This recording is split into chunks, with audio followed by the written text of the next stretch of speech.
À ce stade, en termes de vocabulaire, je préfère, mais c'est personnel, parler de questions de recherche, questions qu'on se pose et qu'on veut résoudre.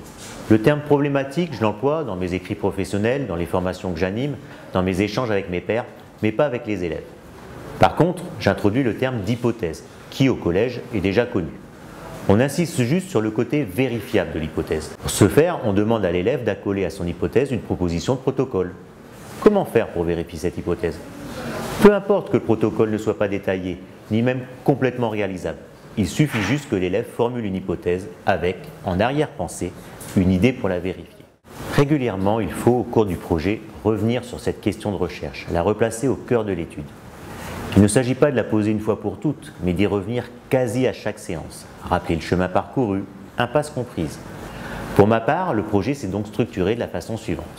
Il y avait un sujet, les plantes qui guérissent, qu'il fallait associer à un thème, la biodiversité, et in fine une question. Que nous apprend l'usage des plantes médicinales?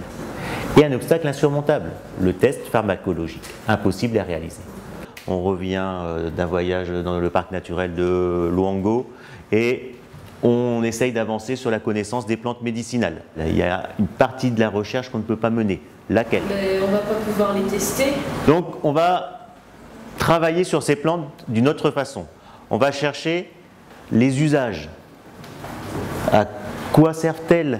Que soignent-elles comme symptômes? La phase de problématisation a donc consisté à associer ces notions clés. Nous étions dans un environnement à la biodiversité animale et végétale très riche. Cette richesse de la biodiversité végétale entraîne une richesse supposée des plantes à usage thérapeutique. De fait, les élèves connaissent dans leur entourage un grand nombre de personnes qui se soignent par les plantes. Nous avons une élève, Megan, dont la grand-mère connaît l'usage de certaines plantes médicinales, qui va pouvoir aujourd'hui nous présenter certaines de ces plantes. Préserver la biodiversité, c'est donc préserver des usages médicinaux et peut-être découvrir une substance végétale à l'origine d'un futur médicament. La richesse de la biodiversité végétale serait donc une chance pour la pharmacologie et la médecine. Mais comment vérifier l'efficacité de ces plantes? Et quelles plantes? Quelle partie de ces plantes? Et quel mode d'administration? L'obstacle majeur était l'impossibilité pour nous, à notre niveau, de réaliser des tests pharmacologiques rigoureux. Il fallait donc transformer cette problématique, ne plus partir sur l'idée de vérifier l'efficacité médicale des plantes, mais de se questionner sur ce que leur usage nous apprenait, sur ceux qui les utilisaient, sur les symptômes et maux qu'ils rencontraient. D'un point de vue éco-citoyen, préserver la diversité revenait donc à préserver une culture et un mode de vie. Dans ce projet, j'avance donc avec mes élèves, pas à pas, suivant les apprenants dans leur avancée, sans les prévenir à l'avance des obstacles, pourtant prévisibles pour moi, enseignant. C'est une phase où on est en contact avec le mentor qui nous indique, en cas de doute, si le protocole proposé s'oriente vers une impasse ou non. Dans notre projet, François Houillet a validé le fait de commencer par une recherche ethnologique sur l'interview de tradipraticiens, pharmaciens, médecins. Bien sûr, le mentor et moi-même avions prévu le premier obstacle, l'utilisation de multiples noms locaux à l'orthographe incertaine. Mais il ne servait à rien de prévenir à l'avance les élèves de cet obstacle. Au contraire, les confronter à cette nomenclature commune et instable les amenait à l'idée d'une nécessaire nomenclature universelle, scientifique. Pour moi, l'essentiel du projet se réalise quand les élèves proposent un protocole rigoureux, vérifiable, pour avancer dans leur questionnement. Comme les chercheurs, ils rencontrent des obstacles sur leur chemin, obstacles qu'ils contournent, dépassent ou qui parfois les orientent vers d'autres directions. Je valorise alors ces obstacles. Je suis là pour leur montrer comment ces obstacles, ces déviations ont généré de nouvelles questions, de nouvelles pistes et, in fine, du savoir.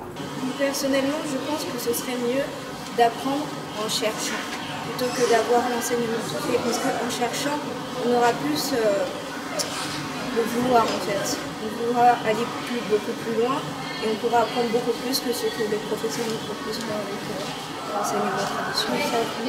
Ça motive vraiment les élèves, parce que les élèves voudront en apprendre beaucoup plus et ça pourra aller même au-delà du programme, au-delà de ce qu'on devrait apprendre en classe de 3e. Donc on aura plus de connaissances. Je n'interviens pour ma part que lorsqu'il s'oriente visiblement vers un cul-de-sac. Un cul-de-sac est un protocole qui use du temps et de l'énergie pour un raisonnement stérile, type le raisonnement en boucle. Je me permets alors de leur offrir une vision accélérée de leur protocole et leur prédis que les résultats obtenus, s'ils existent, ne seront pas exploitables.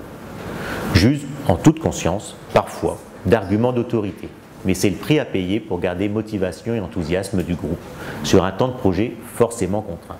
On avance donc, et c'est la phase dans laquelle nous sommes à ce jour. Pour chaque étape qui nous a conduits jusqu'à ce point, nous gardons une trace sous forme de padelettes de classe, des avancées, des réponses partielles, incomplètes, mais qui sont néanmoins autant de réponses. Une fois les plantes répertoriées, nous en avons une vingtaine avec des noms locaux, nous allons débuter le long travail de reconnaissance de ces dernières, tout en réalisant un herbier ethnobotanique sur les usages. Megan va présenter les plantes une par une. Elle va vous donner le nom qu'elle connaît, que sa grand-mère utilise pour nommer cette plante, et puis la liste des usages. Ensuite, on se répartira les plantes par petits groupes et vous ferez une fiche botanique, le nom de la plante, la photo, un petit dessin rapide et au moins un croquis, et puis les usages, ce qu'elle soigne, quels sont les symptômes qu'elle soigne. Donc là, c'est des feuilles de... C'est les feuilles du corosolier. Du corosolier. Avec le corosolier, on peut utiliser genre, de la racine, les fruits, les feuilles et tout. En fait, c'est une plante qui soigne le cancer du sein, le cancer de l'utérus, le palu, le diabète aussi. Tu connais pas cette plante? C'est un arbre, c'est haut, tu connais toi? C'est un arbre. C'est un arbre. D'accord. Et on utilise, tu m'as dit, tout de l'écorce, racines, en infusion, Oui. qui soigne le cancer. Oui. Certains cancers. On voit qu'à travers le protocole, la problématique a changé, passant d'une étude pharmacologique, les plantes locales dites médicinales sont-elles efficaces, à une question plus ethnologique. Que nous apprend l'usage des plantes médicinales sur ceux qui les utilisent? Modifie la biodiversité? Est-ce modifier les coutumes des populations? Bref, un itinéraire non prévu, mais fascinant. Et que dire du savoir qui est en train de se créer sous nos yeux? Car les ressources documentaires sont peu présentes, fragmentaires, et cette rareté des ressources ouvre la porte à un véritable projet de recherche.